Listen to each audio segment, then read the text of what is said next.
Once upon a time, South Africa soldiers were known for their toughness and discipline. Now there's a new battle, and it's not against an enemy with guns, it's against the scale.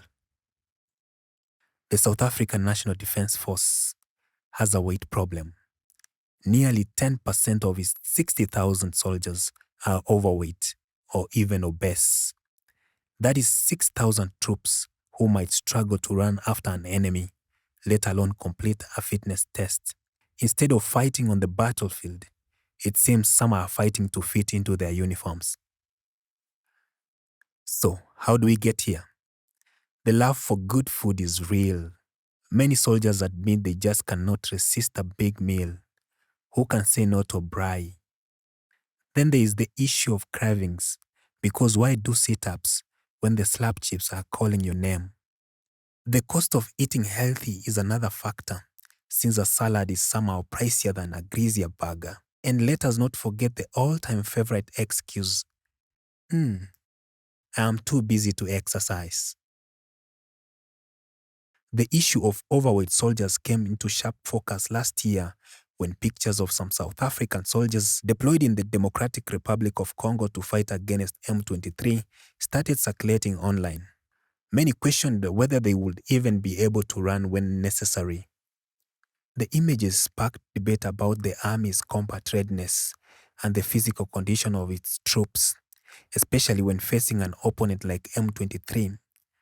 Unlike the South African troops, M23 fighters are known for being physically fit, battle-hardened, and experienced in guerrilla warfare.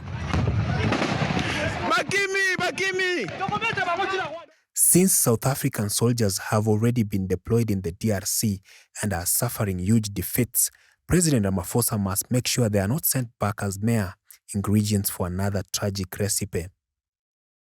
If they are to be there, at least give them tools to fight, not just prayers and press statements.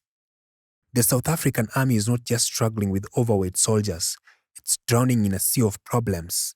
Budget constraints have left the defense spending a measly 0.7% of GDP, leading to underfunding in critical areas. Aging equipment means many military assets are outdated, and financial struggles make maintenance a nightmare. Personnel costs eat up a massive portion of the defense budget, leaving little room for essential operations. On top of that, skills shortages are affecting operations readiness, while an aging personnel base means fewer soldiers are physically fit for an active duty. The number of medically deployable forces is low, further limiting the Army's ability to respond effectively to crises. No wonder their recent mission in Mozambique was a complete failure.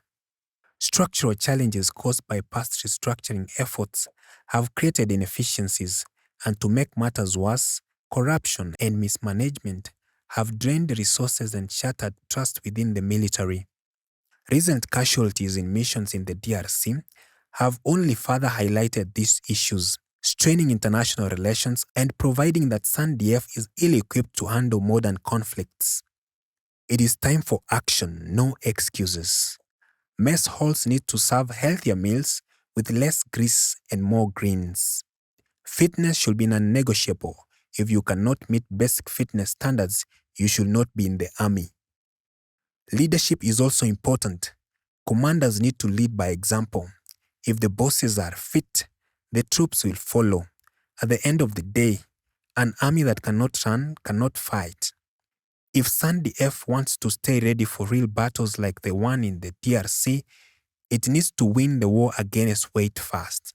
Otherwise, the only thing some soldiers will be chasing is the lunch menu.